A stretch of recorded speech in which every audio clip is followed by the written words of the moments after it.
Fertilization is the epic story of a single sperm facing incredible odds to unite with an egg and form a new human life. It is the story of all of us.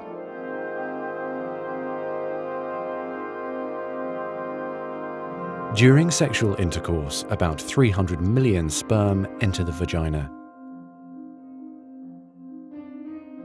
Soon afterward, millions of them will either flow out of the vagina or die in its acidic environment. However, many survive because of the protective elements provided in the fluid surrounding them.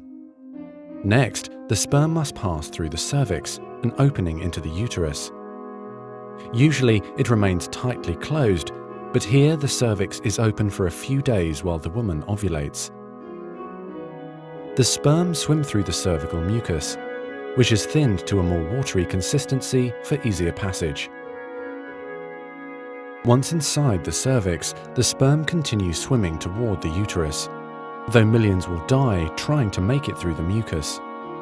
Some sperm remain behind, caught in the folds of the cervix, but they may later continue the journey as a backup to the first group. Inside the uterus, muscular uterine contractions assist the sperm on their journey toward the egg. However, resident cells from the woman's immune system, mistaking the sperm for foreign invaders, destroy thousands more.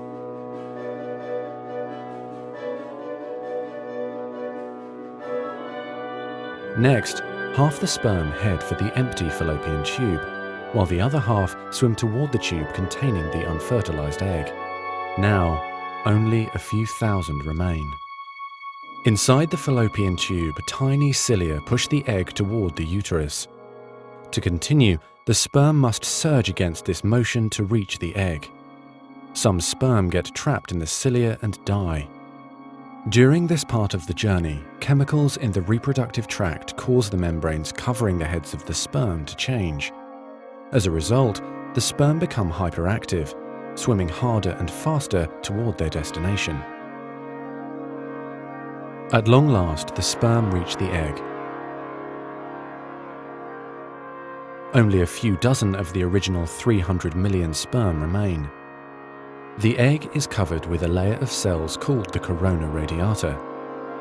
The sperm must push through this layer to reach the outer layer of the egg, the zona pellucida. When sperm reach the zona pellucida, they attach to specialized sperm receptors on the surface, which triggers their acrosomes to release digestive enzymes, enabling the sperm to burrow into the layer. Inside the zona pellucida is a narrow, fluid-filled space just outside the egg cell membrane. The first sperm to make contact will fertilize the egg. After a perilous journey and against incredible odds, a single sperm attaches to the egg cell membrane. Within a few minutes, their outer membranes fuse and the egg pulls the sperm inside. This event causes changes in the egg membrane that prevent other sperm from attaching to it.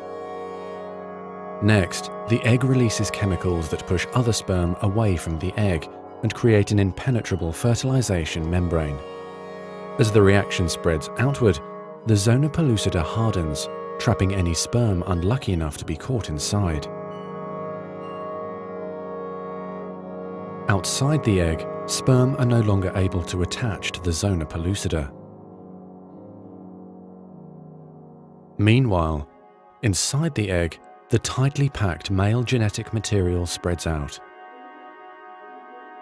A new membrane forms around the genetic material, creating the male pronucleus. Inside, the genetic material reforms into 23 chromosomes. The female genetic material, awakened by the fusion of the sperm with the egg, finishes dividing, resulting in the female pronucleus, which also contains 23 chromosomes.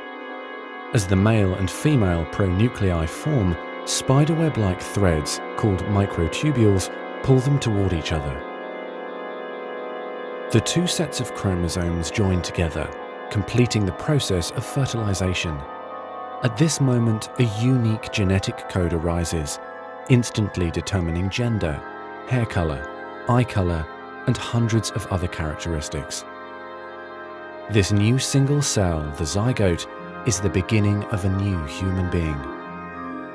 And now the cilia in the fallopian tube gently sweep the zygote toward the uterus, where he or she will implant in the rich uterine lining, growing and maturing for the next 9 months until ready for birth.